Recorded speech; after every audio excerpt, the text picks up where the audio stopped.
కృష్ణమ్మ పరుగులు తీసింది. మహారాష్ట్ర, కర్ణాటకలో విస్తారంగా వర్షాలు కురుస్తుండటంతో ఎగువన ఉన్న ఆల్మట్టి, నారాయణపూర్, జూరాల, తుంగభద్ర జలాశయాలకు భారీగా వరద వచ్చి చేరుతుంది. అక్కడ వచ్చిన వరద జలాలు దిగువకు విడుదల చేశారు. ఈ ప్రాజెక్టుల మీదుగా శ్రీశైలం జలాశయానికి వరద నీరు వచ్చి చేరుతోంది.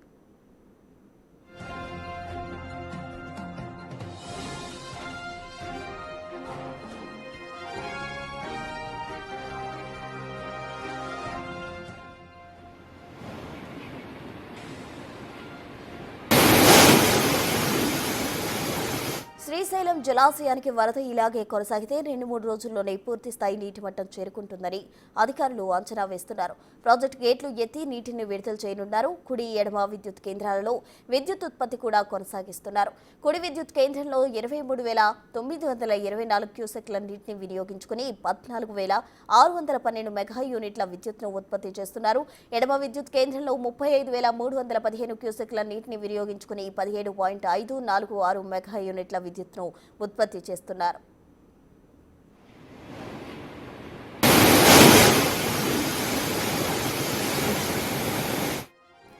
శ్రీశైలం జలాశయానికి 1,75,265 క్యూసెక్లు వెళ్లగా బయటకు 59,239 క్యూసెక్ల వరద బయటికి వెళ్తోంది.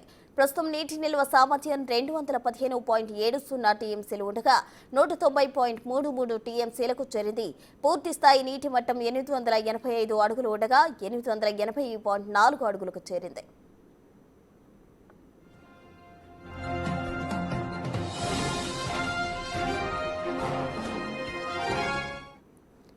ఇదే అంశానికి సంబంధించి పూర్తి డీటెయిల్స్ మా ప్రతినిధి శ్రీరామ్ అందిస్తారు. శ్రీరామ్, చెప్పండి, జూలైలోనే కృష్ణమ్మ పరుగులు కూడా పెడుతున్నట్టు తెలుస్తుంది. దీనికి సంబంధించి పూర్తి డీటెయిల్స్ ఏంటి?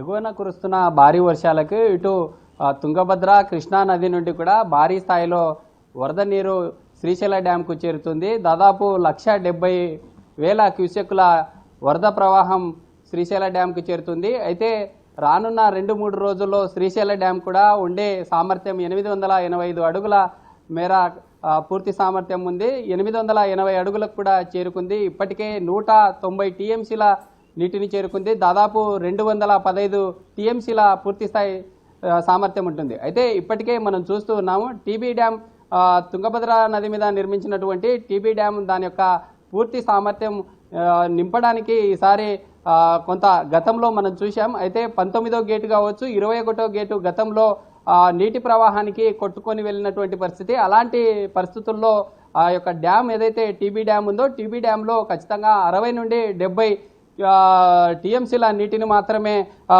స్టోరేజ్ చేయాలంటూ కూడా సీనియర్ నిపుణులైనటువంటి కన్నయ్య నాయుడు గతంలో సూచించిన పరిస్థితి మనం చూస్తూ ఉన్నాం. కర్ణాటక రాష్ట్రం నుండి వచ్చే తుంగభద్ర నది ఏదైతే ఉందో, తుంగభద్ర నదిలో దాదాపుగా ఇప్పటికే 76 టీఎంసీల మేర కూడా వాటర్ స్టాగ్నేట్ చేశారు. కర్నూలు జిల్లా సమీపంలో సుంకేసుల దగ్గర ఉన్నటువంటి 1.02 టీఎంసీలుగా ఉన్నటువంటి ఆ యొక్క సుంకేసుల డ్యాం కూడా పూర్తి స్థాయిలో నీటి మట్టం చేరుకోవడంతో 17 గేట్లను ఓపెన్ చేసి మనం చూస్తూ ఉన్నాం. ఇదంతా కూడా తుంగభద్ర నది పరివాహక ప్రాంతం. దాదాపు 70,000 క్యూసెక్ల వాటర్ ఇక్కడి నుండి కూడా నేరుగా శ్రీశైల జలాశయానికి చేరుకుంటుంది. అయితే మనం చూస్తూ ఉన్నాం, ఇటు తుంగభద్ర నుండి కూడా దాదాపు 70,000 క్యూసెక్ల వాటర్ వస్తుంది. ఇటు మహారాష్ట్ర నుండి చూసుకున్నట్లయితే 115,000 క్యూసెక్ల వాటరు ఆల్మట్టి, నారాయణపూర్, జూరాల ప్రాజెక్టుల నుండి కూడా 115,000 క్యూసెక్ల వాటరు శ్రీశైల డ్యాంకు చేరుకుంటున్నటువంటి పరిస్థితి.